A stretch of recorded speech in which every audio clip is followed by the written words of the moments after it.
Susan Bean at Big Rapids Realty. Big Rapids Pennzoil and Auto Repair. Seth Winger at the Winger Insurance Agency. Barrington Firearms and Training Center. DW2 Drywall. Gilbert's Carpets plus Color Tile. The Monk Janowitz Funeral Home in Big Rapids and the Janowitz Family Funeral Homes in Remus, Lakeview, and Edmore. And Paris Auto Sales. Okay, here we go. Are we live, Bob? We're live now, so... Waking up to see another day is a blessing. Don't take it for granted. Make it count and be happy that you are alive. Amen. I read that this morning. The first thing, it popped up on my phone. I didn't even push my phone. I just walked into the bathroom. The thing turns on.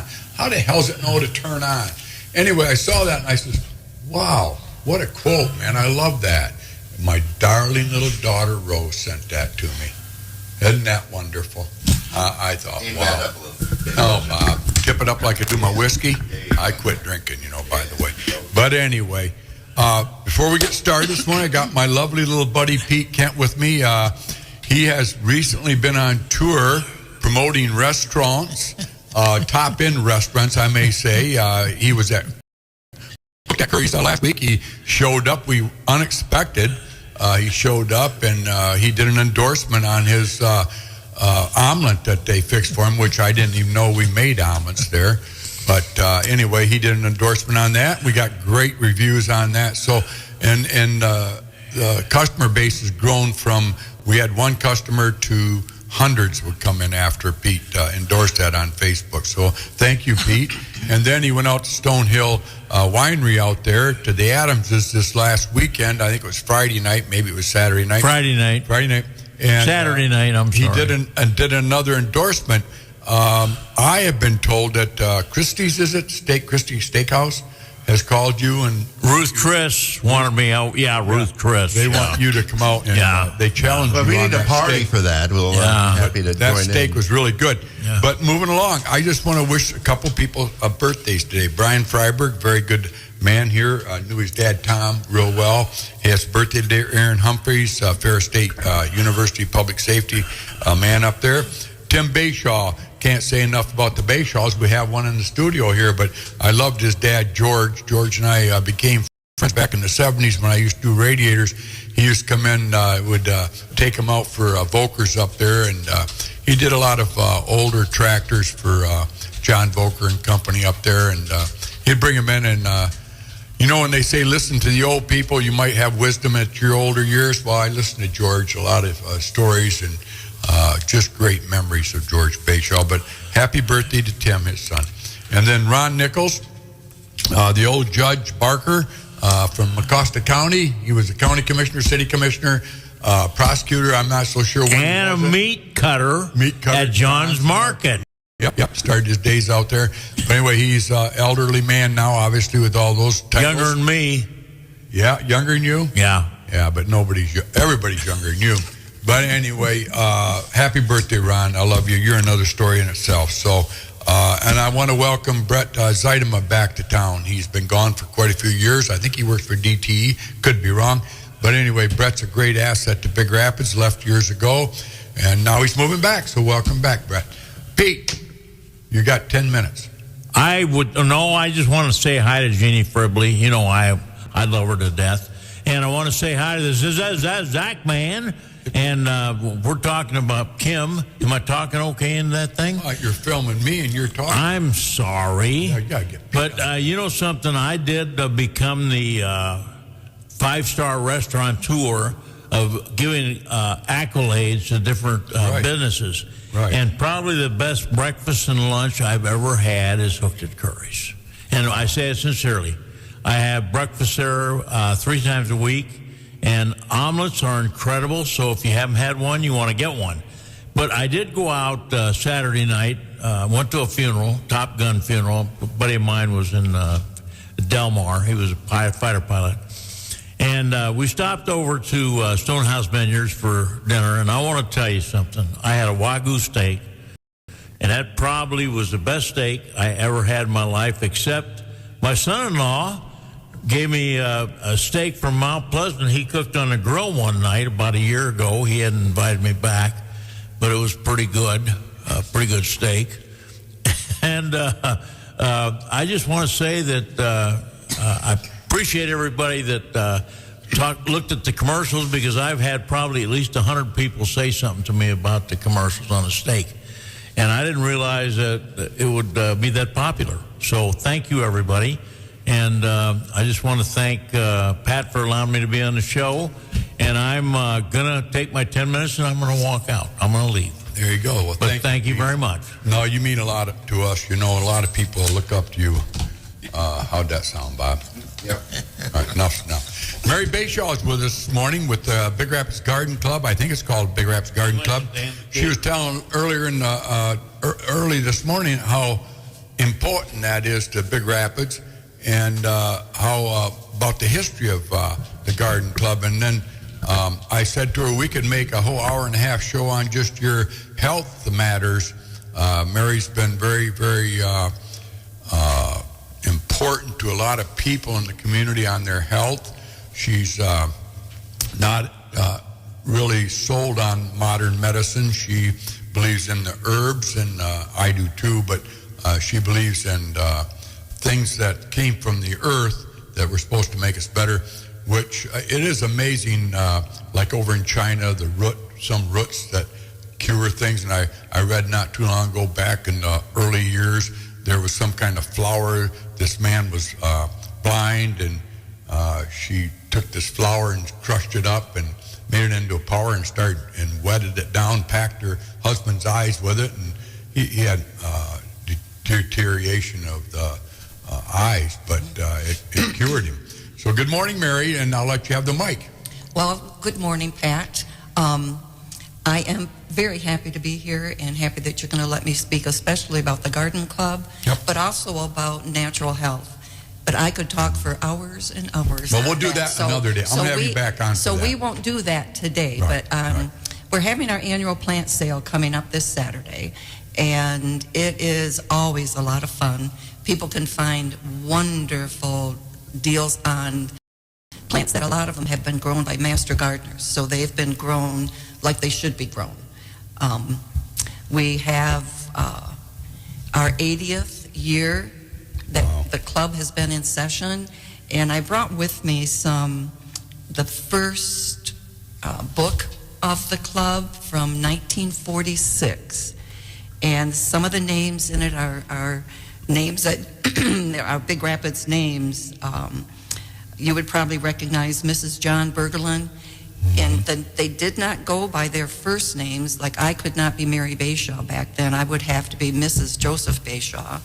And but Fribleys and Trevors and Greens and all these wonderful women that started this club 80 years ago, actually in June will actually be 80 years. Mary, in the club. Why did they start it? You know, excuse me.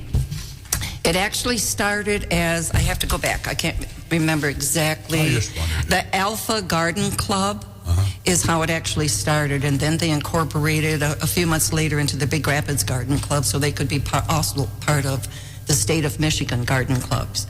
But they used to meet at their homes, and the first club was June 12th. They met at the home of Mrs. Ray Van Auken. And it just, when you read through the minutes of all these years ago, it's a beautiful story of the Big Rapids. Do we keep minutes now?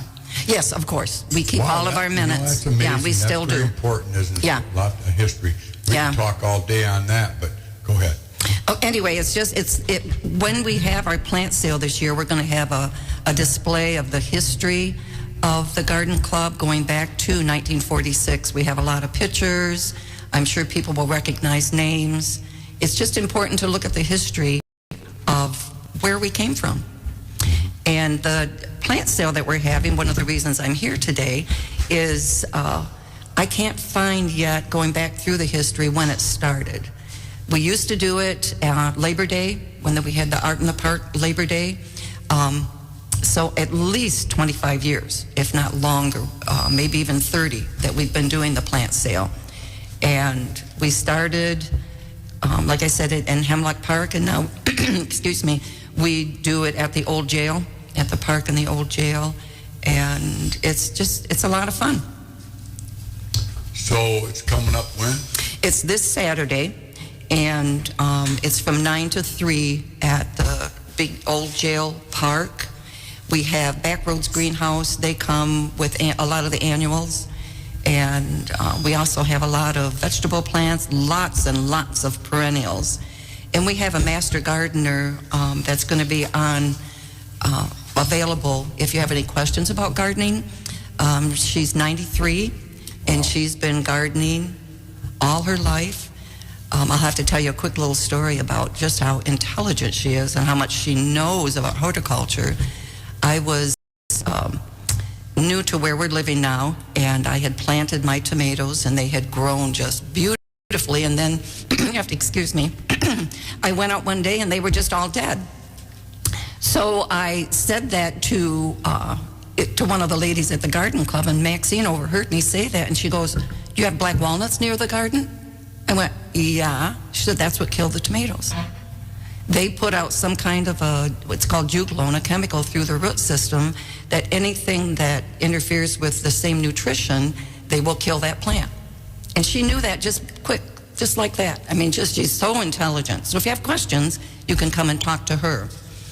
And the other thing is I would like to thank a couple of people who have been really helpful in us getting plants, because we do go to gardens around the city or the county, for that matter.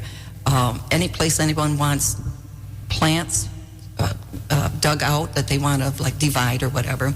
But Stan and Jean Valier, they have given us plants for several years now. And Frank Mondrella is another one. He's helped us a lot with getting plants. Excuse me. And today I am going to go dig plants at Sandy Kylings. She's always been very helpful. And also Marianne Pitts. So a lot of people around the area, they donate plants. And so it's always so helpful. That they have greenhouses that they grow them in? A lot of them have greenhouses that they grow, but a lot of times in the spring you have to divide certain plants just so that they grow better. So that's a lot of it. And a lot of our members, they will divide plants and bring them in. And that's all your perennials. And they're just growing beautifully. I mean, I come and I go, where do we get all these beautiful plants? Mary, what do you try to accomplish doing what you're doing here? Why do we even have it? Why do we have it? Yeah. There we're going to get into it's natural. Tradition. Is it tradition? We do the plant sale to make money so we can take care of other gardens in the area. Okay. That's one thing. And then where are those gardens at? In the city? In the city, yeah. They're in the city of Big Rapids. We did do Playscape until now it's kind of changed, so we're not sure what we're going to do there. Bergelin House, Loda Lake, which is the only wildflower sanctuary in the United States. That's over by Newaygo. Wow. So we help with native plants, planting native plants over there. We also do just other smaller gardens around the area. Well, I think it's because you guys like the beauty. We love the beauty. Area. Yes. And then do you do the post office too? Is that? No, that's General Federation of Women's Club. Okay. They take care of that one there. All right. So they do pretty much the same stuff too? They do more charity work. Okay. And they have an environment committee, and that takes care of those gardens. So you call yourself the garden club, right? Mm-hmm. So that's a garden. So do you teach, if a young lady never gardened in her life, has she got a place she can come to you guys learn how to do garden? Absolutely. We do programs every month, and it's always some kind of learning about plants, period, because we didn't have plants. Usually at the library. Okay. It's usually at the library. How would they find that out? Just on They can contact me, or we have a site on Facebook. They can go on there and look. We always try to be educating, because the more you know, the easier everything is. I've been reading a lot about what's called phenology. It's planting like they did in the 17 and 1800s before radio and all of that. And that's something that we've had people, we're going to have people coming in this next year to teach on that. You think you have more people gardening now than you did 5 years ago? Oh, absolutely. You do? Absolutely. A lot of people are getting into vegetable gardening, so they have their own vegetables. So I would like this year to have a little more education on vegetable gardening, taking care of pests without using chemicals. What age are you seeing, Mary? Ages. The ages at the garden club right now, we are getting older. And we meet during the afternoon, so it's hard for some of the young people to come since they're working. Right. So, but I mean, like the people gardening are a lot of young people. Are they? Yes. I don't know how the hell they find time with their kids and sports and everything. They make time. They make time. What's your feelings on the Amish gardens that they do? And they have their greenhouses down there in Stanwood, a lot of them. They have the asparagus and what have you, sales down there. Ryan Hansen heads it up every Wednesday, I think it is, or Thursday. I'm not sure. You can look that up too, I guess, under RyanHansenAuctioneer.com. But they have a lot of vegetables that they sell. What's your thoughts on their gardening? Well, I used to think that they were totally organic. There might a lot of them still be that way, but I had a client years ago who came in to see me as because he had some health issues, and he said, no, we use a lot of chemicals. So I think you always have to ask. Okay. So I always ask, how do you grow this? What do you use for pest control? And that pest control, I'm going to make a little comment here that people need to really think about. Glyphosate, which is Roundup, they have tested that, and it's in all the air we're breathing in. It's in all the rain. It's in the ground because it's so used to get rid of weeds, which I eat a lot of those weeds. They're very healthy.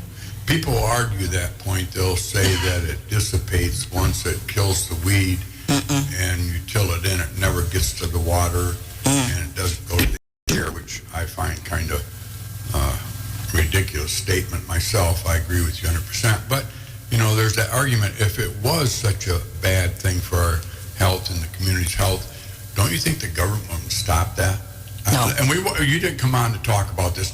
We're going to talk about that in another story, okay? We'll stop that right now. Well, I just want to say one thing. Yeah. Dr. Zach Bush, I read a study on him and on his study, and he was a cancer therapy developer. And he was so worried that here I'm doing all this work and cancer keeps increasing. So he started researching, and he researched it back to when Monsanto introduced glyphosate. That's when cancer started to rise. Right. Well, that being said, I tell you what, I'm so happy to be living in 2026 and to be alive here, and I know tomorrow could change, and it probably will. Tomorrow will never come though, right, Bob? Let's live today. And let's live today. Let's be happy and enjoy our lives. But that being said, I like Wyatt Earp. I like Tales of Wells Fargo. I love The Rifleman. I love Gunsmoke. And that being said, if we lived back then, they didn't have Roundup, but they sure didn't live past 40 years old either. It was called a bullet. I mean, those boys, you sit there and watch those shows and you think, God, that guy had a hell of a life. Hell, he got shot 34 years old. Hell, nobody hardly lived past 40, did they, Bob? So if I was in there, I'd be one of those guys probably when the firing started, I'd be behind the bar. I'd be a bartender. Oh, you would? Yeah, and I'd be diving for that pistol. You'd be the piano player. Yeah, I'd love to be a piano player. I love the piano. Hey, let's take a break, and then we'll come. Anything else, Mary? Well, just to finish up with the plant sale on Saturday. Again, it's at the old jail from 9 to 3. But we also have several vendors. And I would just like to give a shout out to them. We could have Knot Creations. She does macrame. We have Mrs. Tuttle's Soaps. We have a jewelry called Boho Boutique. And we also have, I think, your daughter-in-law, Kenzie, is going to come with her products. Tallow. So, her tallow products. So we've got a nice lineup with that. Wow, you do? I thought it was just gardening stuff. We do. And we also, the garden club has Any hose coming? Any what? Hose? Hoses? Hoses? I don't know, because we do a garden club booth of used garden of items, whether it's tools or statues and whatever. Everybody just brings stuff, so we also have that. So wow, yeah, I want to give a shout out to them. Yeah, and you have enough room there, plenty of parking. Yeah, excellent parking, and it's shady. It's beautiful down there in the park. So I just wanted to down in the park. Yeah, Old Jail Park. Oh, that's the Old Jail Park. You call that a park? I do, yeah, because it's beautiful. There's a parking lot, but the great green Where's area the park there. at? I guess. Right by in front of the old jail. Oh, on Warren Street? Oh, in that green spot. Yeah. Well, that's It's nice, beautiful yeah. there. God, you got enough room for everybody. We sure do. Well, I'm excited. Yeah. Once again, just say, Mackenzie Curry was telling me all about it. She's gonna bring her products. Yeah. And those products are creams they're wonderful. You endorse them? natural products. Yes, Wow. I've looked at her ingredients. Well, Mary Bayshaw endorses it. You know it's good. Excellent. And then the Boho Boutique, which is jewelry, handmade jewelry. Yeah. Mrs. Tuttle's soaps, hers is excellent also. All good stuff. And then Knot Creations, she does a lot of macrame, really cute macrame stuff. Wow, that's great. Well, thank you, It's very Mary. cool. Yeah. Well, it's 10 to 9. We're going to take a quick break. We want to thank our sponsors, Winger, Paris Auto, 2 locations. Monk Janowitz, if you're thinking about it. Big Rapids Realty, if you want to buy some land from Sue Bean. Gilbert's Carpet Plus. Can't say enough about those guys down there. Tom and George, great people. Curries, Hooked at Curries. Can't say enough about that. Pete Grant does all that. And plus, I have a new ad out from football players that Ferris did the other day. That was great, man. DW2, a great friend of mine, Dale there, and Barrington Firearms. If you want to learn how to shoot straight, I should take that lesson again. And then we got Big Rapids Pennzoil right here, Zach, Kim Wells, and that group down there. Great people. They do more than just change your tires and change your oil. They do brakes and struts, too. All right, be right back. Gas prices got you down? Paris Auto Sales has got you covered.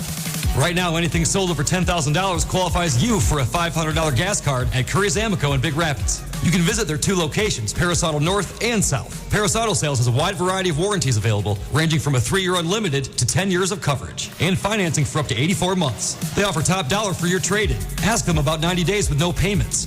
Paris Auto Sales, your trusted used car center of Big Rapids. Stop in and see why Paris Auto Sales is Mecosta County's #1 used car dealer. I'm Seth Wenger from Wenger Insurance. For more than 100 years, we've been providing professional service and competitive insurance to West Michigan. Come visit us on Perry Street in Big Rapids or give us a call at 796-0778. We're here for you now, and we'll be here when you need us most. 796-0778. My name is Drew, and I'm 6 years old, and Sue Bean is my Giga. Giga has worked with all kinds of people, helping them find the home of their dreams. Giga is also my grandmother. She loves working with adults who are serious about finding a piece of property that suits their needs. Giga drives us everywhere. She's pretty sweet, but the best path she drives is getting you to the closing table. Sue Bean, Big Rapids Realty, 231-580-9546. That's 231-580-9546. Or email her at sbean@bigrapidsrealty.com. Where do you go for Michigan's #1 concealed pistol license course? The same place thousands of Michigan residents have over the past 15 years, the Barrington Firearms Training Center. The BFTC conducts state-certified CPL courses right here locally inside the Barrington Conservation Club at 3444 18 Mile Road in Barrington. For just $99, all you need to bring us is your Michigan ID to these all-inclusive one-day CPL courses, which include the use of firearms, ammo, eye and ear protection, coffee and donuts in the morning, and lunch at noon. That's right, just $99 gets you everything needed to take the police department instructed course that includes the training necessary to safely load, unload, handle, and store your firearm. Students will also be trained on when it is legal to defend themselves with a firearm under Michigan's Stand Your Ground law and Castle Doctrine. Call 231-250-7257 or go online at michigancpltraining.com to register for one of their upcoming $99 all-inclusive CPL courses. Get armed, get trained at the Barrington Firearms Training Center. Dale I've known for many, many years, and I tell you what, when somebody needs some help, he's there. Just like your typical Mecosta County resident, Dale Whaley is a good American. So if you're ever looking for a drywaller for free estimate, call Dale. I'm telling you, you're going to be happy with his work. I have recommended Dale to a lot of people, and you know what the greatest compliment I've ever gotten is thanks for sending Dale. He did a great job for me. Guy's just fantastic. Just not only is a drywaller with DW2 drywalling, but just a great person. It doesn't hurt to have him come into Curry's either. There's just so many good things about Dale. He's just a great American, and give him a call, DW2 Drywall at 231-679-0475. That's right, 231-679-0475. Dale Whaley is DW2 Drywall. Greatest guy on drywalling end of it. When the time comes to say goodbye, you need a funeral home that understands your family's needs. The Monk Janowitz Funeral Home in Big Rapids and the Janowitz Family Funeral Home in Remus have been a trusted part of this community for generations. They do take care of every family like their own, and they hear it time and time again. My name is Christina Beers. I would say there's lots of funeral homes in the area, but there's only a small few that can do it with class and with quality and with that personal touch and care. And I would put Janowitz Family Funeral Home at the very top of that list. Let them help guide you through a challenging time with care, respect, and compassion.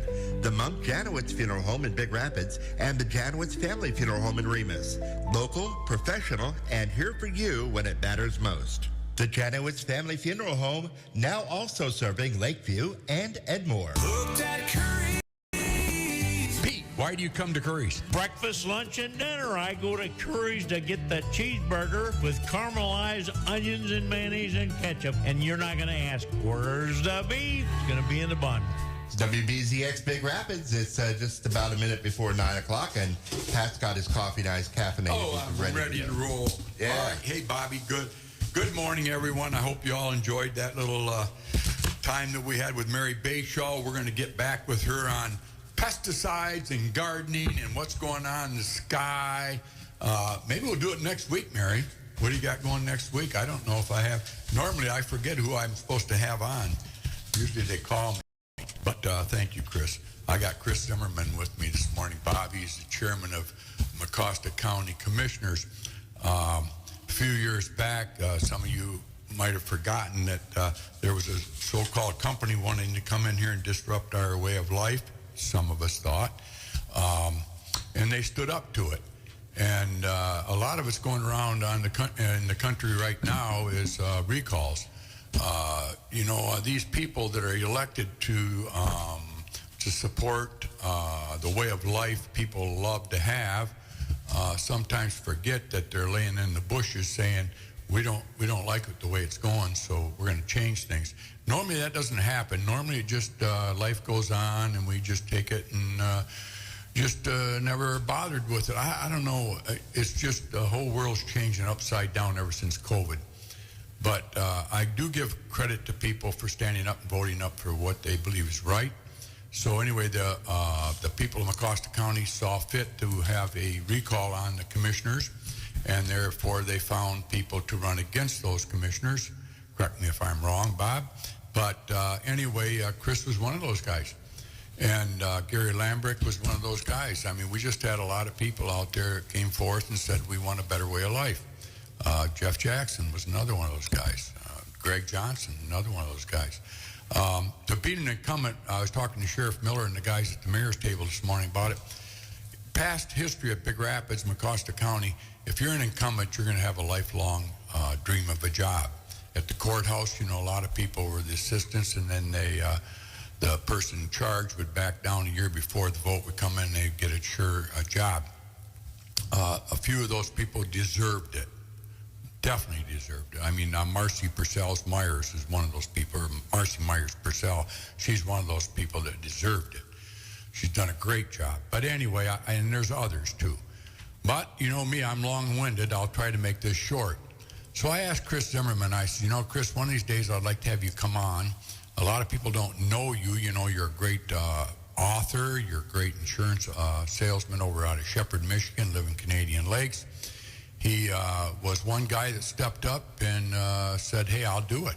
And he sacrificed. I don't know if business has hurt him at all. I doubt it. I think he's probably gained some because of the positive things he's been doing. But he's a man with the plan, they call it, and the first month he gets on there, they have to elect the chairman, and he was a unanimous choice. That's pretty unheard of. Usually it's a veteran that gets the chairman of the commission because of the history the guy knows about what's going on in Mecosta County. But I believe Chris read up on what was going on in Mecosta County. I believe he read up on what people wanted to see done. That being said, he won unanimously against two opponents. One was the incumbent, or challengers, or whatever you want to call them. Now he's here with us in the studio. I just kind of want to know, and I know you folks out there too want to know a little bit about Chris, so I'm going to let him talk about his childhood days, where he grew up, what his dad did, what his mother did, what molded him into who he is today. He wants to be a chairman of anything, and I'm one of those guys. I don't like, I don't know why. I've just never been one of those guys that want to be on a board. I've always been very selfish with my time, and I know I've worked a lot of hours in my business to build it up, and that boards take that away from you. And I just have always respected a lot of people that have been on boards, and he's one of those guys. Chris, good morning. Good morning, Pat. Good morning, Big Rapids. A pleasure to be with you. I don't know if we need to go all the way back to my grade school and all that, but I can tell you I wasn't a great student. But here we are, 2026. And I got into the race in 24, went to most of the county commission meetings, and I was just flabbergasted by the way the board, the old board, ignored the people of Big Rapids when it came to Goshen. Not only did they ignore them, but they kind of thumbed their nose at them, and that just cheesed me off. Hey, let me stop you for a minute. Sure. Now. Were you for or against it at first? I was, when I originally heard about a company coming in and spending all this money, it's going to hire, 2,500 folks? 2,800, yeah. 2,800, yep. And the average salary was going to be $72,000. I thought, you know what, this is going to be good for the community. And then, and even the China thing didn't really dissuade me from having big business here and all these jobs that come with it. So if you look over at next year, there's a big factory over south of the Zilwaukee Bridge. They're owned by China. And there's a bunch of other companies who are doing business from China in Michigan. So it's not necessarily a bad thing. But when people overwhelmingly opposed Goshen, I kind of came around and I see Goshen backpedaling on the number of jobs and the number of the amount of the salary and so on and so forth. I realized that this, it's the people's will who take precedent over China, and the what was coming from Lansing with all the money backing it. And you know what, Big Rapids, you know what, Mecosta County, you're going to like Goshen whether you like it or not. And that just kind of it's just resentful to me that the government works, is telling people what to do. And that I've always been a free spirit. I've always been an entrepreneur. I've been self-employed since I was 27 years old, and strictly salary. So if I don't go out and sell things, I don't eat that day. So over time, we can talk about business another time, but it's just, to me, the government works for the people. The people don't work for the government. And if you want to tell us what to do, you're going to get some kickback, pushback in the form of Chris Zimmerman. And I'm good at it. And so, people told me, well, I was an English major in college. They said, well, you're never going to write books. I wrote 6 books. And, well, you're self-published. You don't have an agent. You don't have a publishing house behind you, so you're never going to sell any books. They underestimated me again. I sold 40,000 books. A successful fiction book with or without an agent is 5,000. I sold 40,000. So, keep doubting me. Keep saying that I can't win. When I ran against Linda Howard, they're like, oh, gosh, she's awesome. She's been there forever and ever and ever. Well, guess what? I won quite handily against Linda Howard, as well as Lambricks and Jackson and, Greg Adams. It was a big sweep when 4 of the 7 commissioners were replaced. That's 53%. The average for turnover in the county commission race is 20 to 25%. So the voters of Mecosta County, and in particular my 2 townships, Wheatland and Morton, wanted a change from Linda Howard. And I promised to be the pushback against Lansing telling us what to do, against Goshen coming to town against the politicians, the old board who didn't listen to the people. And like I said, I won handily. It's been a fun ride so far, and I had no qualms about, taking an anti-Goshen stance. All it took was a little courage. And, I love to watch these debates on television, when they have all these senators sitting around the table questioning these experts from blah, blah, blah. And I love the pushback, and I especially like Brandon Gill. He's a representative from Texas, and he's just methodical the way he tears apart these witnesses. But he's professional, and if you ever notice at the beginning of his interrogations, he kind of sets the table. He's like, I apologize how I may come across, but the people of Texas hired me to do a job, and this is my job, to get to the truth, to get to the bottom line. And that's kind of how I look up to him and try to emulate the same style. When you was out talking to people, did you find some people weren't even aware of Goshen coming to Mecosta County? There was a few. The vast majority were opposed to it, though. And I had the literature that, I'm anti-Goshen. I'm going to push back against Lansing. I'm a businessman. We could run things more efficiently. So that's kind of the angle that I took.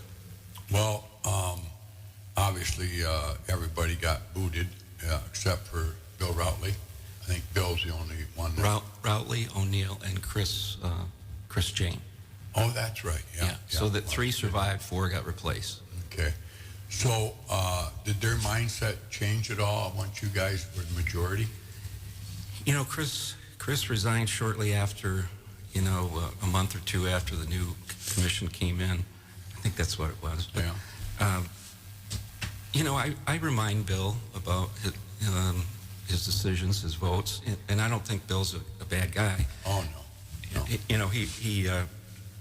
He votes the way he thought would be best. Right. But at the time, maybe it was a good decision, maybe. But you got to be nimble. If people don't want it, they don't want it. Well, I think the biggest thing was, I think at first, we were all excited about it. I mean, I saw people. I remember the first day it came out, they had a big back page of the Pioneer with all these signatures of guys and ladies that wanted it. Remember that, Mary? Yes, I do. And I had a family member on there. They were unaware of what the repercussions were going to be if something should happen out there. They just knew this big white elephant was coming to town and was going to make everybody happy and everybody was going to get rich. Today, it separated the town. That's kind of sad. The other thing I don't understand is I don't hate anybody. Some people disappoint me in the way what they say. Like this morning, I have a good friend of mine that just hates Trump. I would hate to be that man because I've never hated any president in my life. I don't even hate him, and he hates me probably because I don't think Trump's perfect. I think he's doing a terrible job right now with the gas crisis, quite frankly. But it's out of my hands. What am I going to do, right? But and it could be anybody in there at this point in time. That is debated. I know. I don't want to debate it. But anyway, Mecosta County, I think they did a lot of investigations. The gal north of town here, I won't mention names, she started investigating what the repercussions were going to be if there was a fallout. And then they did backtrack on how many jobs there was going to be. So there was a lot of things happened. And quite frankly, we should be thankful for these people that I won't mention that did the investigation. But was there any meeting that you went to that changed your mind? I mean, you were looking at jobs, which is great. You're a businessman. You know what that means. But was there one particular meeting that you went to and said, whoa? I mean, there was small town meetings going on at that time. Right. It was almost every county commission meeting, someone stood up and mentioned Goshen. And I had to the commissioners, they most of them gave the speakers, through their 3 minutes, they paid attention. and nodded their head, but then they just did nothing about it. Right. And I went to one south of town there, and I went to one south of town there, and listened to that 90% against it. And I was very proud of those people standing up for their rights, right or wrong. I'm not saying I agree or disagree. I'm just sitting there listening. But then I went to the one at the ISD that they had set up. Were you there at that one? I don't think so. And that was where the president of the college, both Mr. Eisler and Mr. Pink were there. And then the Wright place was there, and, you know, all the Goshen people were all there. And it was 99% people there for it. Yes, they were. And I went to it, and I never came out of the box saying which way, I'm just watching. And everybody voted for it. And I was sitting next to a friend of mine. I said, they have just woke up the lion of Mecosta County, because this is not going to go. These people don't realize how tough Mecosta County can be. And it was a go. Everybody, you know, I won't mention names, friends of mine were just saying, yeah, this is the greatest thing ever happened. I said, you guys just woke up a lion here. These people are going to come out of the woodwork. Within a week or two later, the backlash started. And I, for one, was just amazed that anybody in Mecosta County could ever been kicked out of their seat as a commissioner. It just amazes me. What you did over there just amazed me. And Gary Lambrick, he got in later, right? No, he beat Stanky down in Morley, right? Which was unbelievable, because he was pretty popular down there, and I think he was shocked. I think he was the biggest one that was shocked. That being said, once you guys got in there, was there any eye openings for you, or? And I mean, you got in there and just is it run like a business? Yeah, parts of it is. I've been very impressed with most of the department heads and the way things roll. People always told me, watch out when you get into this thing, Chris. If you win, you're going to find that the pushback will be, well, gee whiz, that's how we always ran things. Right. And I see that quite often. Like, we can't take on we can't have a better retirement plan because that's the way we've always done it. And, well, you know, you're missing out because of I think your returns could be a lot better for the employees. I mean, I have a well, anyway, there's the work comp thing, the groups that we're in, the this, that, and the other thing is kind of a head scratcher for me, but I understand that's the way they always did it, and I'm the new guy, and sometimes the new guy should just acquiesce to the way things are always done. Yeah. So I kind of pick my battles, and so anyway, yeah, it's been a lot of fun. I enjoy a lot of it. I don't enjoy some of it, but that's with any job. You know, like I said earlier, I've been straight commission since I was 27, so this is my first paid position with benefits since then. And yeah, I come to work every day, being a commissioner or an insurance guy or an author, or what have you, and I, you know, do my best every day. What's the negatives about being a commissioner? Any commissioner, not just Chris Zimmerman, but what is the negatives? I don't like going to meetings where it's just talking and talking and talking. What's the old saying about where hours are wasted and minutes are kept? Something like that. Yeah, I'm more of a doer than a chewer. You know, Ernest Hemingway once said, don't confuse action with movement. And maybe it's the other way around. Don't confuse movement with action. You know, lots of people say things, they don't have the follow-up. You know, it gets pushed under the rug. I'm guilty of that too on occasion, but when I get a burr under my saddle, I ride that thing and see it through.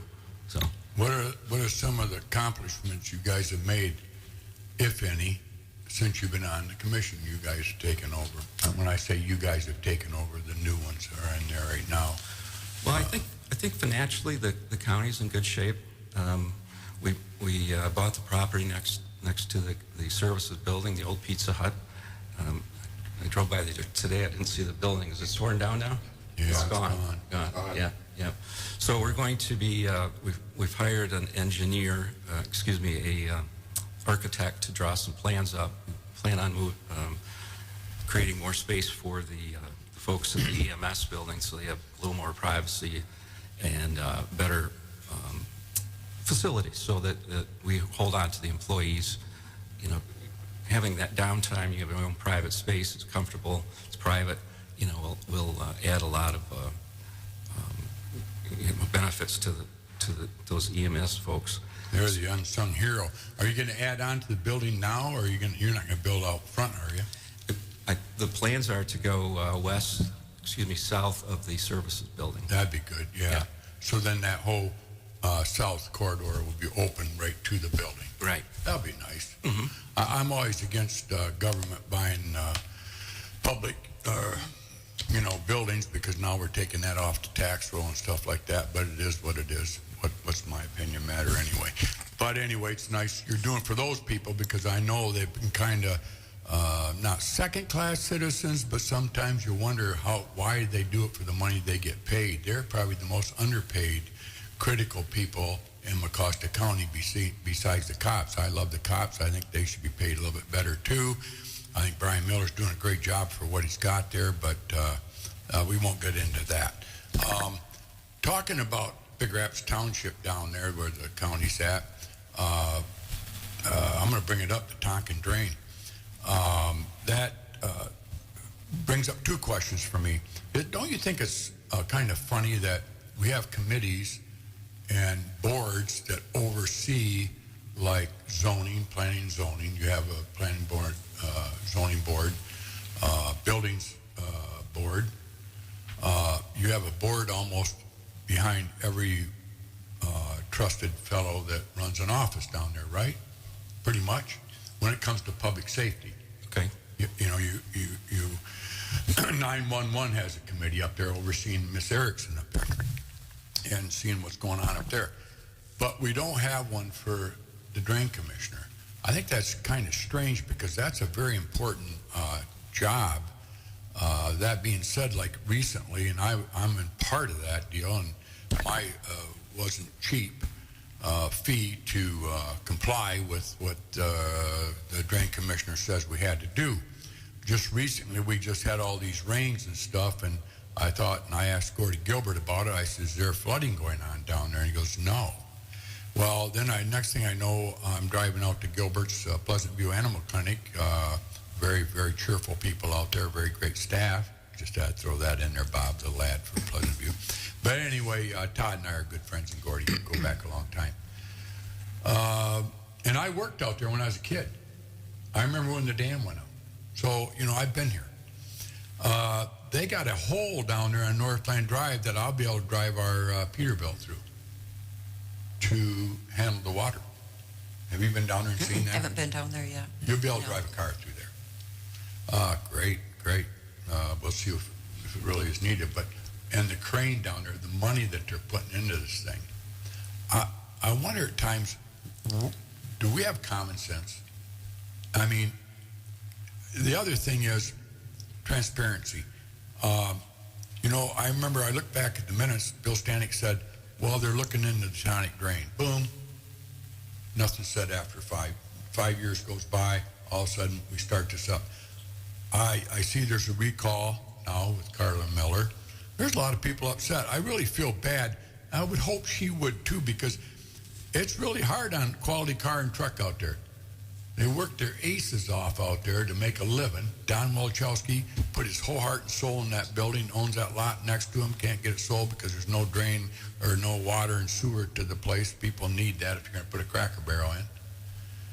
But anyway, he gets a bill for like $90,000.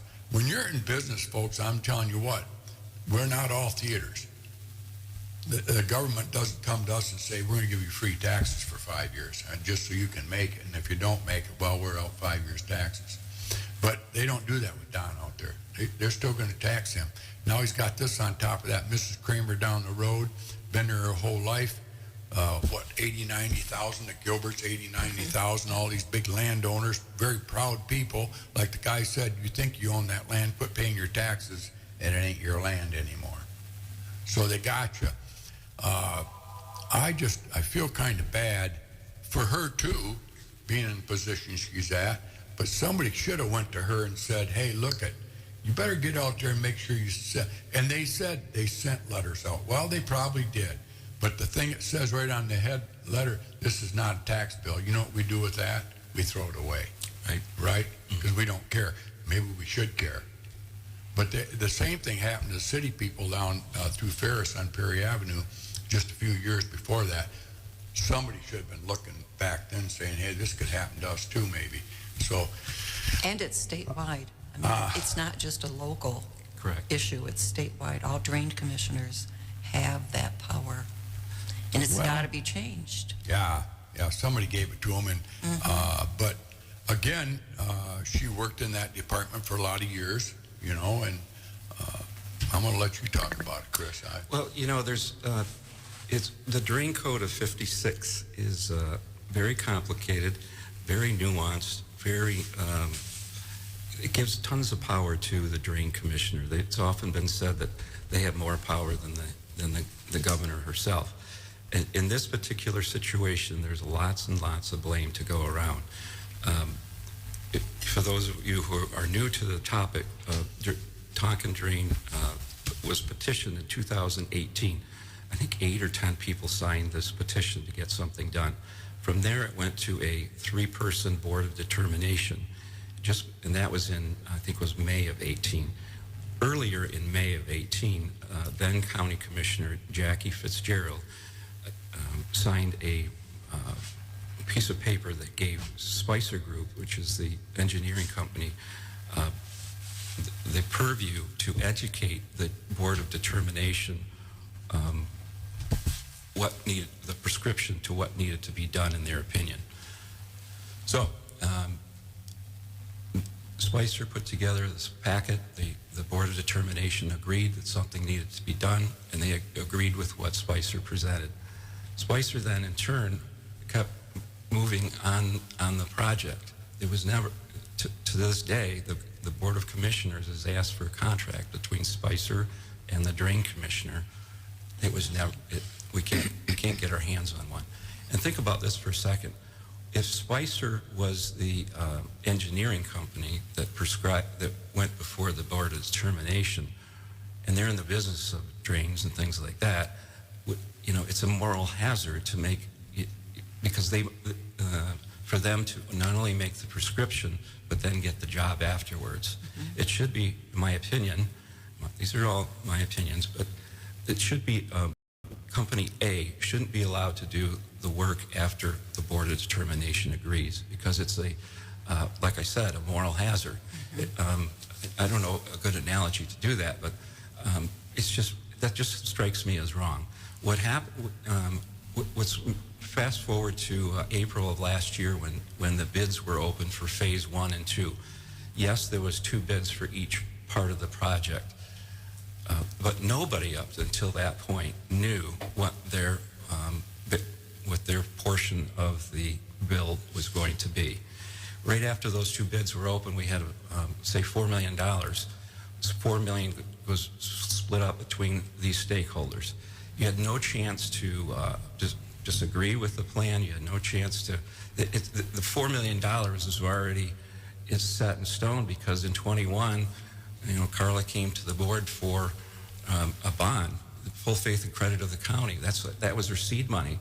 Well, we knew, and I've asked the other commissioners, former commissioners, what happened, and they kind of shrugged their shoulders. I don't know what happened. So that was the time to say, slam on the brakes, let's slow down. How big is this project going to get? So you know, then the other thing is this boundary that you mentioned, Pat, your property west, you know, Don's property west of town. It's on top of a sandy hill. They're 4 or 5 miles from the drain. How could a drop of rain from there contribute to the Tonkin drain that's, you know, miles away? It just doesn't make sense. And I'm the kind of guy who's going to ask questions. And what we're doing now as the board is that we hired an expert witness to look at what we have so far on the project. And it's not been made public yet. We have the county's lawyer involved, to gate. You know, we don't want to do anything wrong because there could be lawsuits down the road. But without a second opinion on the Spicer's proposals from 18 on and how they handled things, it's unconscionable to me that we're going to blow that kind of dough, the people's dough, right?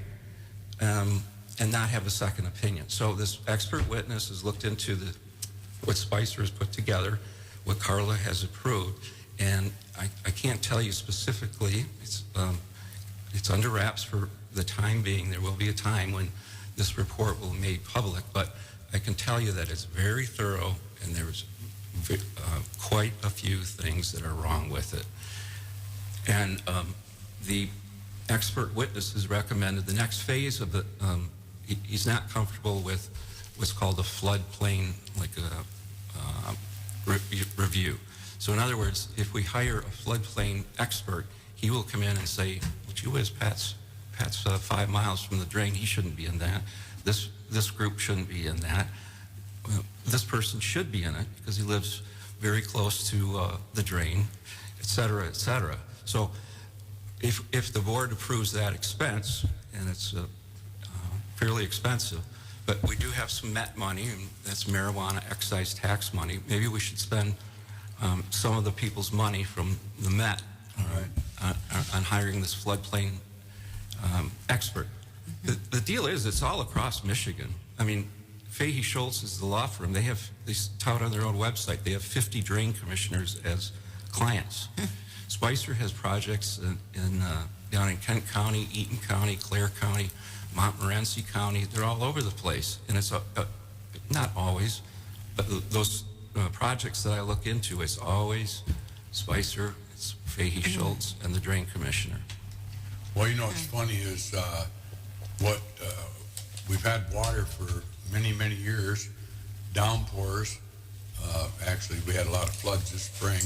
Nothing could be done about that. That's nature. But all of a sudden, boom, all these drain commissioners are somehow getting involved with changing the way the water's running downhill. Right. And a lot of money's being made right now, and that's BS. Right. I mean, that one down at Ferris there, they had to redo it down there behind St. Paul's after they spent all that money. I don't know. It's just too bad, you know, we don't get involved until aftermath, but gosh darn it, you know, there just should have been some more communication. People should have gotten involved way before than when they did, but now they are, so we're going to see what happens. I guess the recall is underway, right now, right? Correct. And what would that do, though? What good would that do to if she gets recalled? And when is that vote? November, August? So so this has nothing to do. The recall has nothing to do with the county commission or me as commissioner. Right. This would be something that I am as a citizen. We all have the right to petition our government, and this is one way we're doing that. Back to just if I can, as an aside, maybe at the bottom of Smith's farm there on Northland Drive, the culverts they're replacing, the 5-footers were there, right? Remember that in February 16th, we had all that warmer temps, all the snow melted. We had some rain, I believe. Big puddle at the bottom of Smith's Hill. Right where Always has been. Always has been. I remember it was a Thursday morning. I'm coming into town. There's this huge puddle there, as there always is. Yeah. And I finished my meetings for that day. I'm driving home, and puddle's gone. The 5-foot culvert under Northland Drive worked just fine. So now we're going to put an 8-footer in. Like, is that going to drain the water within less than 24 hours, which is what we had there, right? It just seems unnecessary to me. I'm not an engineer. It's just my opinion. This is anecdotal evidence, and I have lots and lots of people who agree with me. Don't forget, I sent out a letter to the 300 or so people last July and asked for their opinion about the Tonkin drain. And of the 300, I got 60 responses. 3 were in favor of it. 7 were like on the fence. Well, you can't fight City Hall. All the rest were opposed to it. And some of these stories are just heartbreaking. This has really been a financial, burden for the area, and it's going on, like I said, all over the state. And that's why the county commission, a couple meetings ago, maybe the last meeting, passed a resolution for 7 or 8 common sense measures. Now I'm reaching out to Tom Kuntz has been on top of this. He's been great right from the start. Now I'm reaching out to Speaker Hall to get this thing moving because it makes so much sense. By the way, I forgot your question already, but in Ohio, the Board of Commissioners have to sign off on a project. Really? Yeah. So, okay, go get your bids together, get the engineering together. You make a proposal to the county commission. The county commission sits on it, asks their constituents, is this really worth it? Blah, blah, blah. If they give it a thumbs down, the project dies. We never had that here. The people of Big Rapids Township, really never had a say in it because the bids came out in April of 25, 7 or 8 years after the petition started, and the following day the bills went out. Here's what you owe. Too bad, so sad. So I forgot your question. What was it? Well, I don't know, but I will say this much. The reason we vote county commissioners, city commissioners, is to represent the people, first of all. But then it's not only representing the people, but conversing with the people. Like yourself, you get on the east side or you go to the restaurants, you talk to your people that voted for you or against you, you tell them what's going on. That's the unique thing about having commissioners, and that's the unique thing about having boards. Like Randy Bleeker, I'll just use his name for example. I think he's on the Building Board of Appeals at the county level. He'll come in and talk about what's going on. So there's transparency there. Where a drain commissioner, to no fault, I'm not faulting her, but who does she know? Who does she talk to on a daily basis? Hardly anybody unless they come into her office. And that him or her, I'm not picking on our drain director or commissioner, but any of them, they don't have to tell anybody anything. They can just go ahead and do it. Where a commissioner, you guys are responsible to the voters, and if you don't talk to us and tell us what's going on, the next time around, Joe Bechaz is going to run against you and beat you because the people have to be heard. And that's the bad thing about these departments. I think it's great Ohio's doing that, but I bet you Ohio's doing it because they had the same thing happen to them and said, whoa, wait a minute. This has got to change in Michigan now, too. It's one of the 4 main purposes of a county commissioner, and I'll dwell on this one. This is from Michigan State. All the newbies went down to a presentation by Michigan State's Extension Service, and the big picture is they keep an eye on the future, anticipating changes in society. They also look over the shoulders of the administrators in county government. In so doing, they seek to assure that county administrators carry out their tasks efficiently and effectively. So that's kind of in my wheelhouse. I brought a story from the Wall Street Journal. If I may, Pat, it's from Howard Schultz, who happens to be the starter of Starbucks. Mm-hmm. And the title of his column in the Wall Street Journal is "Seattle Turns Hostile to the Great Businesses It Made." The bottom line is he says, Seattle's mayor, Katie Wilson, has chosen to cast business as a foil rather than a partner. Her socialist rhetoric vilifies employers, even while she continues to rely on them for revenue. Yeah. So, they're moving from Seattle to Tennessee. And moreover, Mr. Schultz says, and this is why I bring it up, because I'm an entrepreneur. I've been my own boss, like I said, forever and ever. And you have too. And it says entrepreneurs are accustomed to accountability. If we fail to deliver value, we lose customers. If we misallocate capital, we absorb the loss. Government, too, should be judged by results, not intentions.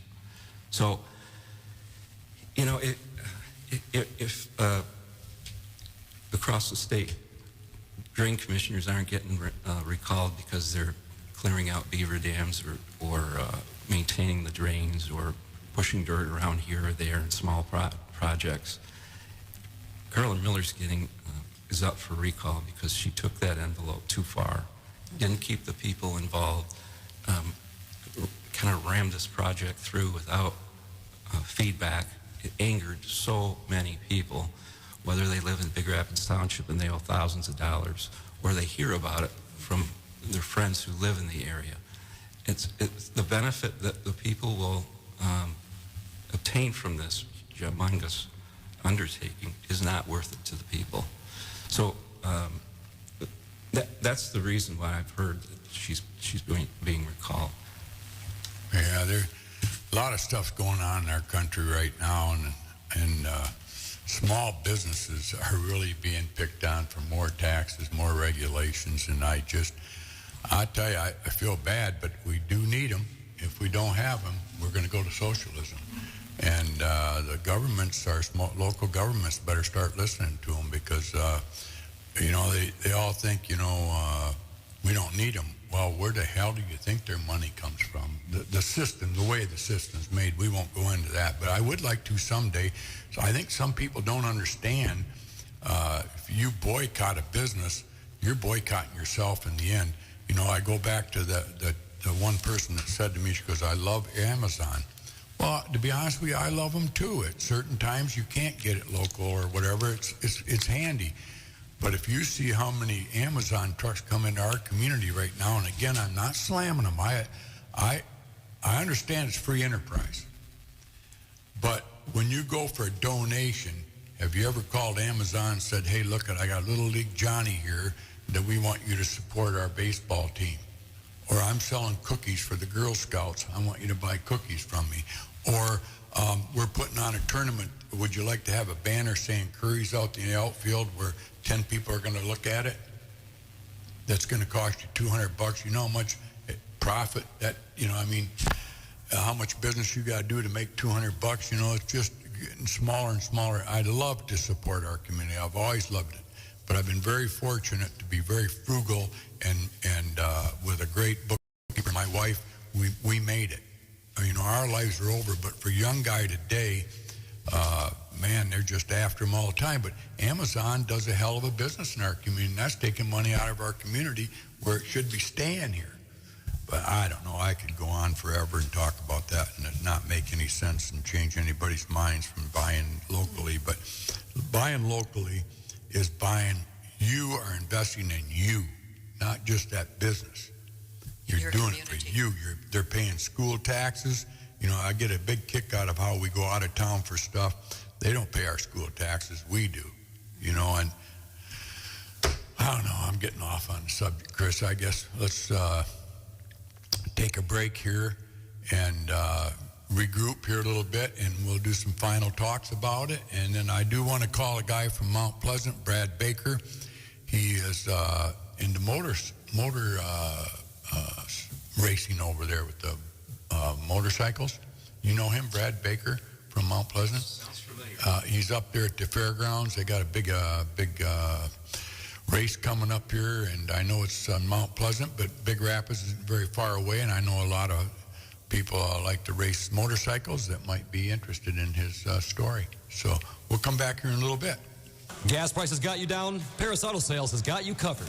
Right now, anything sold over $10,000 qualifies you for a $500 gas card at Curries Amico in Big Rapids. You can visit their two locations, Paris Auto North and South. Paris Auto Sales has a wide variety of warranties available, ranging from a 3-year unlimited to 10 years of coverage, and financing for up to 84 months. They offer top dollar for your trade-in. Ask them about 90 days with no payments. Paris Auto Sales, your trusted used car center of Big Rapids. Stop in and see why Paris Auto Sales is Mecosta County's #1 used car dealer. I'm Seth Wenger from Wenger Insurance. For more than 100 years, we've been providing professional service and competitive insurance to West Michigan. Come visit us on Perry Street in Big Rapids or give us a call at 796-0778. We're here for you now, and we'll be here when you need us most. 796-0778. My name is Drew, and I'm 6 years old, and Sue Bean is my Giga. Giga has worked with all kinds of people, helping them find the home of their dreams. Giga is also my grandmother. She loves working with adults who are serious about finding a piece of property that suits their needs. Giga drives us everywhere. She's pretty sweet, but the best path she drives is getting you to the closing table. Sue Bean, Big Rapids Realty, 231-580-9546. That's 231-580-9546. Or email her at sbean@bigrapidsrealty.com. Where do you go for Michigan's #1 concealed pistol license course? The same place thousands of Michigan residents have over the past 15 years, the Barrington Firearms Training Center. The BFTC conducts state-certified CPL courses right here locally inside the Barrington Conservation Club at 3444 18 Mile Road in Barrington. For just $99, all you need to bring us is your Michigan ID to these all-inclusive one-day CPL courses, which include the use of firearms, ammo, eye and ear protection, coffee and donuts in the morning, and lunch at noon. That's right, just $99 gets you everything needed to take the police department instructed course that includes the training necessary to safely load, unload, handle, and store your firearm. Students will also be trained on when it is legal to defend themselves with a firearm under Michigan's Stand Your Ground law and Castle Doctrine. Call 231-250-7257 or go online at michigancpltraining.com to register for one of their upcoming $99 all-inclusive CPL courses. Get armed, get trained at the Barrington Firearms Training Center. Dale I've known for many, many years, and I tell you what, when somebody needs some help, he's there. Just like your typical Mecosta County resident, Dale Whaley is a good American. So if you're ever looking for a drywaller for free estimate, call Dale. I'm telling you, you're going to be happy with his work. I have recommended Dale to a lot of people, and you know what? The greatest compliment I've ever gotten is thanks for sending Dale. He did a great job for me. Guy's just fantastic. Just not only is a drywaller with DW2 drywalling, but just a great person. It doesn't hurt to have him come into Curry's either. There's just so many good things about Dale. He's just a great American, and give him a call, DW2 Drywall at 231-679-0475. That's right, 231-679-0475. Dale Whaley is DW2 Drywall. Greatest guy on drywalling end of it. When the time comes to say goodbye, you need a funeral home that understands your family's needs. The Monk Janowitz Funeral Home in Big Rapids and the Janowitz Family Funeral Home in Remus have been a trusted part of this community for generations. They do take care of every family like their own, and they hear it time and time again. My name is Christina Beers. I would say there's lots of funeral homes in the area, but there's only a small few that can do it with class and with quality and with that personal touch and care. And I would put Janowitz Family Funeral Home at the very top of that list. Let them help guide you through a challenging time with care, respect, and compassion. The Monk Janowitz Funeral Home in Big Rapids and the Janowitz Family Funeral Home in Remus. Local, professional, and here for you when it matters most. The Janowitz Family Funeral Home, now also serving Lakeview and Edmore. Pete, why do you come to Curry's? Breakfast, lunch, and dinner. I go to Curry's to get that cheeseburger with caramelized onions and mayonnaise and ketchup. And you're not going to ask, where's the beef? It's going to be in the bun. We're back. We're back with Chris Zimmerman and Mary Bechaz here. Two very knowledgeable people on what's going on in Big Rapids. Don't forget the Mecosta County Fair is coming up. Unlike most of the years, it's always the first Monday after the 4th. This year, it's the second Monday after the 4th. We have harness racing 12, 13, and 14. Celebrity race the 14th. What else we got coming up, Bob? July 4th, don't we? Well, yeah, we got Memorial Day, of course. 250th anniversary, Memorial Day coming up. Yep. And then next Monday. Yep. And Bets are having a chicken dinner. And Bets is having chicken dinner on Memorial Day. Yep. And what else coming up, Bob? Oh, with all sorts. We got the Big Rapids Air Fest happening. That's just before July 4th. Yeah. We'll be out at the airport. We'll be out there for that. And then Morley down the ponds. When's that coming up? That's in August. That's not too far away, Bob. It's only 3-4 months away. Summer's going to go fast here. Oh, my God, it does go too fast. The older I get. Got Barrington, all sorts of things, Lilac Festival. And then yeah, we got to get something cheerful going here this morning. We got Chris Zimmerman, chairman of the Mecosta County Board. And then we have Mary Bechaz with the Garden Club. And Mary just alluded to the fact that her and Joe drove around and looked at the drains during the downpouring that we had recently here this last month, and they never saw anything backed up. You know, we're not trying to start something here to argue with anybody, but you know what really bothers me is every penny that leaves Mecosta County never comes back. And what I mean by that is all these people, millions of dollars we're going to pay to this Spicer Group and to this excavating all this money these people are taking away from our good, hard-paying American taxpayers, the farmers, the veterinarians, the auto part guys, Wachowski out there, the quality. All this money, it's not coming back, Bob. That kind of bothers me because I tell you what, I don't get on Facebook very often and read Ask Big Rapids. I'm not on that I know of anyway. And I'm sure it's good, but once in a while it'll pop up. And my heart pours. I wish I had a lot more money because I would help all these poor, hard-working Americans out there struggling right now. I mean, gas prices are coming down a little bit this morning. I think we're at $4.69. That's terrible. It should be $2.69. I saw this gal get on there, and she has a septic issue. Well, now, you know, the government's involved with the septic tanks, too. We don't trust the Scotty Myers and the Aldridges and all these guys and the Lambricks that do the septic. They've been doing them for 100 years. They know more about than anybody else.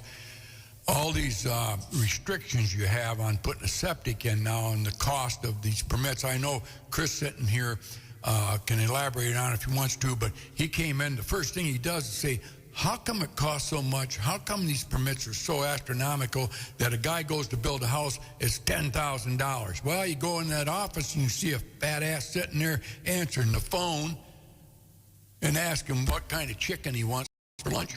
You got to pay for him. Maybe we ought to look at the top and come down and say maybe we don't need all these telephone operators. But anyway, I'm on a rampage right now, folks, and I apologize. But this girl calls up. She needs help putting a septic tank in. When in the hell in our lifetime have we ever had a house owner, somebody that owns a house, has a job, can't afford a septic? Now, I know Randy Bleeker will say, well, if she would have saved $1 an hour out of her paycheck and put it away for 10 years, she'd have the money. Well, maybe somebody should have educated her a little bit better how to budget her money, but they didn't. Now she's stressed out, asking for help. I've never seen it like this before. But our government keeps on saying, here's more restrictions for you in business, more restriction you as a homeowner. Taxes are higher than hell right now. Everybody's house is worth $500,000 to the realtor that comes out and gives an assessment on it, the valuation on your house. Oh, it's worth $500,000 when the damn thing's only worth $300,000. Little do they know the taxes are going to go up double. Well, I wasn't told that when I bought the house. I'm going to slow down a little bit before I have a stroke. But I really feel bad. I've been blessed with a good life. I'm 72 years old, have a great wife, great family, great community. But do I? It can all be taken away tomorrow. It can be, Bob. We're all sitting here on a fragile egg, really, aren't we? Because if somebody like a drain commissioner decides to change the way we live because of our finances, we're screwed. I mean, wow, it's tough out there. I really am very, very I thank God every day. Like my daughter said, the sun is shining this morning. Enjoy, Dad, because it could be your last day. But I do feel bad for the people that don't have my life. I really do. And where am I going with this? I'm just saying we better be praying. Well, I'd just like to add something to that is people need to get involved and remember that we pay our government people, our politicians. So who's the boss? Yeah. You need to be aware and let them know how you feel about things. So, just become more aware and get more involved that way. Make a phone call, do an email. Let them know. Yeah. Right to the top. Well, what I feel bad is for, you have government subsidies, you got your SNAP card and all that stuff. But for somebody that's working in a shop at $18 an hour, minimum wage can be $24 and still not going to be any better. But these poor people that are working and have to get on Facebook and ask for help, we do have a problem. And Republican or Democrat, we do have a problem. And it's got to change because it's just a bigger hole every year. It's getting to be a bigger hole, and people are fed up with it. I don't know. Chris? Well, if you think about, come in Tokyo. If you think about it, if you want to talk about the big picture, a couple of things are going on that are positive in my estimation. There you go. We need that. Number one, there's no more illegal aliens coming across our country by the millions. As you know, that they work under the table. They work for, it could be hundreds of them under one Social Security number, and it's taking jobs away from the working folks, driving wages down, right? Now that we're and the housing, it drives up housing costs because they all have to live somewhere. So that's good. The other thing is that through the big beautiful bill, is it right? They passed a year ago. No tax on tips, no tax on Social Security. What was the other one? Overtime. Thank you, Bob. So those are two of the good things. Yes, the gas prices are up. We all know that's temporary, right? Hope so. Right. Because that's really the any wage growth that we've had from closing the border, not having these illegals in town or in a country, is offset by the rising gas prices, which is a contributor to inflation. So there's plenty of blame to go around. But it is what it is. I mean, this world is an evil place at times, and what would you rather have? Iran with no nuclear bomb, capability for decades? Those are the chumps that said death to America, and they fund all these Hezbollah and all these, whatever you want to, terrorists all over the world, killing people. Well, doggone it, it took some stones for Trump to pull that trigger and bomb Iran's, nuclear sites in June of last year, and then the steps that he's taken now. With every action comes a reaction. Some of them are unanticipated, and I get all that. So you want to weigh your decisions carefully as you go along. So that's just my little soapbox for today. Now you got me smiling. That's good. But I would like to say one thing, backtrack a little bit. I didn't mean our realtors in our town. I mean statewide. I think we have some great realtors, and I'm not puffing smoke either. But like Sue Bean, she's one of our sponsors here, Big Rapids Realty, very credible office there.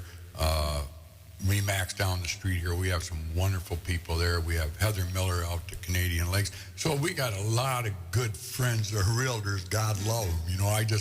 Tom Garner, I think that Tom Garner's one of the nicest guys you'll ever meet. So, yeah, the reputation but people do like to hear that high price. And that being said, the state just loves that.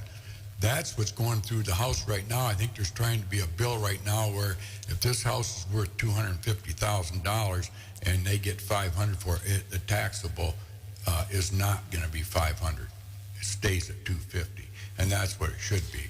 Because some of these homes, people are retiring when they get out of that big house, going into a smaller home. They kind of need that money, and if the younger guy can afford it, go ahead and pay it. But that's enough said. Love you realtors out there. I didn't mean to bash you or nothing like that, but I get a little excited at my old age. Bob, what else? We got 7 minutes to 10. Brad Baker from Mount Pleasant. I told him I would talk to him on the show today. Do we want to go a little later, or should we do it next Tuesday? Yeah. You want to call him? Give me the number. You guys mind if I do that, Mary? Go for it. Let me see here. I'm putting together my flower list, Mary. Okay. Yeah. Have any hostas? Oh my gosh, you want we to call him, always Bob? have hostas. Call him here, yeah. Always. We have wonderful stuff. Here's his number right here. Okay. What do they call those hostas? Brad, if you're listening, we're going to call you here in a minute. They have those leaves like Yeah. Well, anyway, we'd like to thank our sponsors, Sue Bean and Zach Wells and Paris Auto with 2 locations. Those guys are doing a great job up there at Paris Auto. And they do mechanical work too. Zach Wells does mechanical work. DW2 does mechanical work on the drywall. Oh, get me off. You need a new. All right.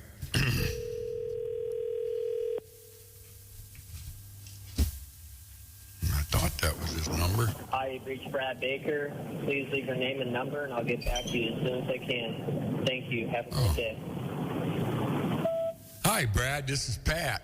Just calling you from the radio station, but maybe we'll get back with you on next Tuesday, huh? Would that be better, huh? Because it's almost 10 o'clock now, and we'll finish up here, and then I'll guarantee you Bob's going to have you on the radio Tuesday of next week. How's that, Bob? All right. So back to you, Chris. Any last words? 5 minutes to 10. We got 5 minutes or we got a half an hour if we can be entertaining for the public. Sometimes I wonder if I'm entertaining at all. Mary, you got the garden club and you got all kinds of theories on what's going on, and I know they're truthful ones, but we'll talk about that for another day. Mary and I talked about what's going over the skies right now. And chemtrails. Chemtrails. We're going to have to talk about that someday. That's pretty interesting. I don't want to put the fear of God into people. We should make it funny, but maybe we should have some comedian come on. Bob, do we have one in Big Rapids? Yeah, we do. We do? Several. At Curry. Well, I sometimes can be funny, but sometimes I can be off the wall, and I just speak from the heart sometimes, and I just love Big Rapids. I think people like you when you start pounding on the table. So, yeah. Well, I don't know. My blood pressure. As long as I don't have to hit the dump button here. I tell you what, churches help people overseas. We have people that help people overseas, and we need to help our own right here in Mecosta County. We have our welfare, DHS and all this, but they don't help the working people. And the working people, if it wasn't for them, we wouldn't have a DHS. You know what I'm saying, Bob? I wish we had a fun, the Community Foundation's wonderful. And we had Sarah on last week with Doc Crew there talking about the Community Foundation.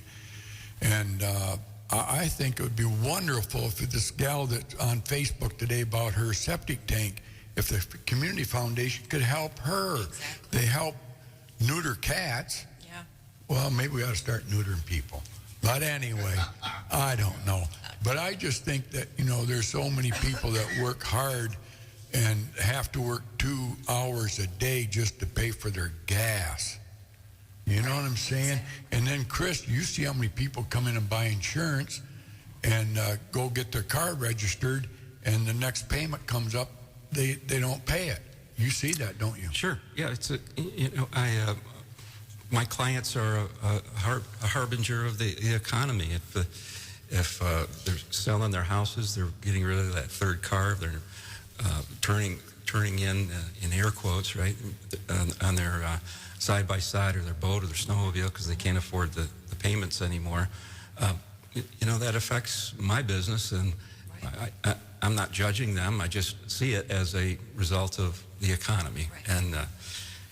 And I think we have a big election coming up with the governor's races, and Mike Rogers as the U.S. Senate, I think, will be a big boost to everyday families because he's common sense, and he'll go along with it. 2 years left of the Trump agenda. Lower taxes, secure border, energy independence, that sort of thing.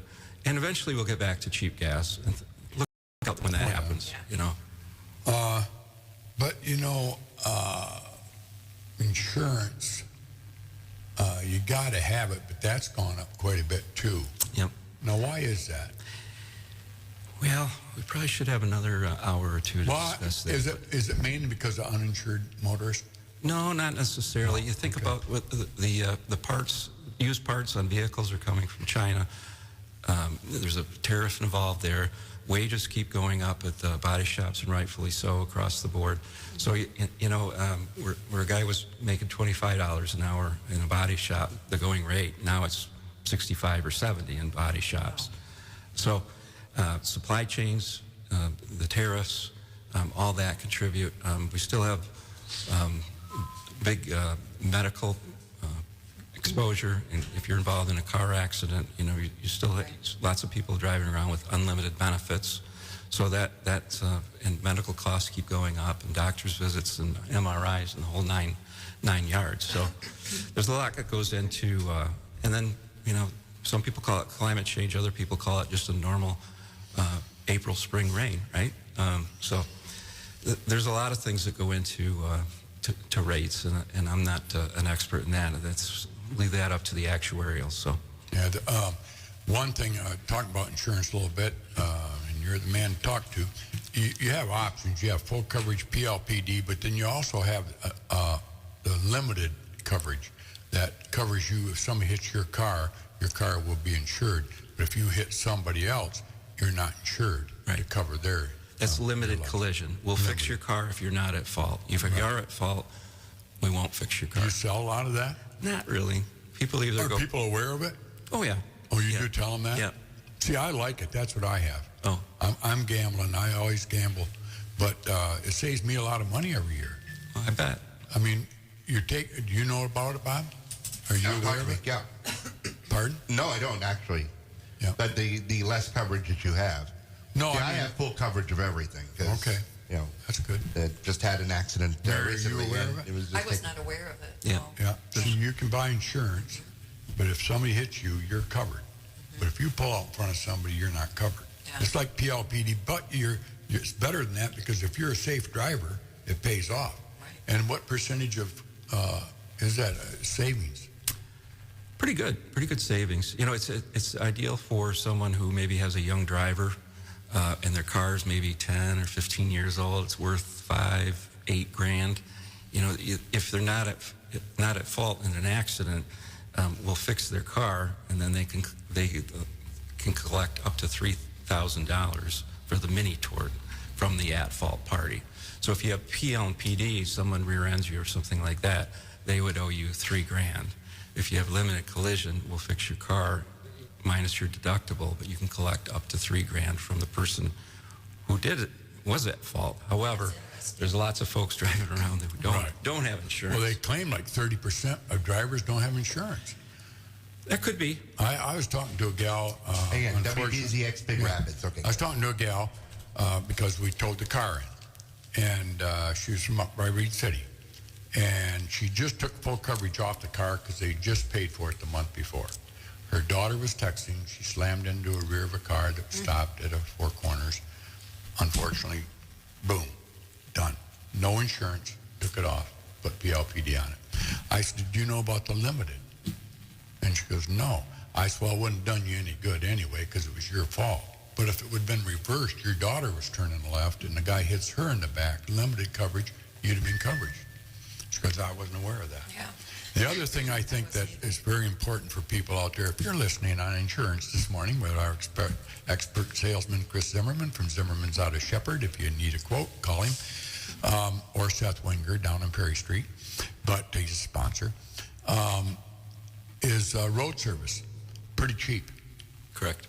And a lot of people aren't aware of that either. They go to buy insurance and they're not told that maybe you should get road service because if you have a breakdown, call Curries. It's going to cost you $75 to be towed.